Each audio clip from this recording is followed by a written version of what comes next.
මේ ඔයාලට ජීවිතේ වෙලත් ඇති. දැන් ඉතින් රිසෙප්ටර්ස් වලින් ගන්නවා. එයාට දැන් ඔන්න රිසෙප්ටර්ස් වලින් කියන්නේ එයාට ඉන්පුට්ස් එනවා ඇහෙන් පේනවා. කනෙන් ඇහෙනවා. අපට දැනෙනවා. තේරෙනවද දිවට රා දැනෙනවා. ගඳ සුවඳ නැවුම් සුවඳ දැනෙනවා පරිසරයේ නේද? හරි ඒ ඔක්කොම අර වෙලාවේ දැනෙද්දී ඒ ඔක්කොම එයා මොකද කරන්නේ? එකක් එයා රිසීව් කරලා අඳුර ගන්නවා. තේරුණාද? පළවෙනිට මොකද කරන්නේ? මේ උලව මේ ශබ්දය නේද? මේ ඉලෙලිය හරිනේ?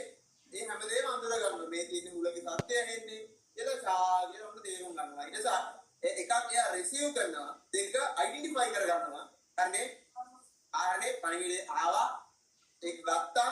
අරගෙන තේරුම් ගත්තා. ඊළඟට එයා මොකද කරන්නේ? ස්ටෝර් කරනවා. මේක ස්ටෝරේජ් විතරයි තියෙන්නේ. මෙයා සාමාන්‍යයෙන් පුරුදු වෙලා ඉන්නේ. ඔය සෙට් එක එකපාර ආවා නම් එක ෆයිල් එක ස්ටෝර් කරන්න. තේරුණාද? එතකොට අනේ අපි ආපහු ඔය එදා දැනිච්ච මුලඟ කියලා මතක් කරගන්න එක තියාගෙන. හරිද? එතකොට ඔයාලට මුලඟ මතක් කරනකොටම ඒ ඉරේලියත් මතක් වෙනවා. තේරුණාද? එදා මේ වෙලාවේ මේ සින්දුව ඇහුවා කියලා මතක් වෙනවා. ඇයි ඒ? යා එක ෆයිල් එකක් දාන්නේ. තේරුණාද?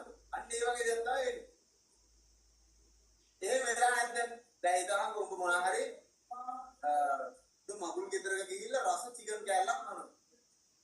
හරිද? ඊළඟ දවසේ ගෙදරදී තේරාටම අම්මා හදලා. අඩේ මතක් වෙනවා. ඒ ඉදා චිකන් එක මගුල් ගෙදරත් මෙහෙමමයි හදලා තිබ්බේ කියලා මතක් කරගොඩ. ඒ වෙලේ ප්ලේ වෙච්ච සින්දුවත් උඹ මතක් කරනවා සමහරවිට. ආදේව ගැටකින් තියන ආදතුන නිකන් හරි නැහැ. හොඳටම අද්දකින් දිනුම් කියලා. බුත් කල දිනේ.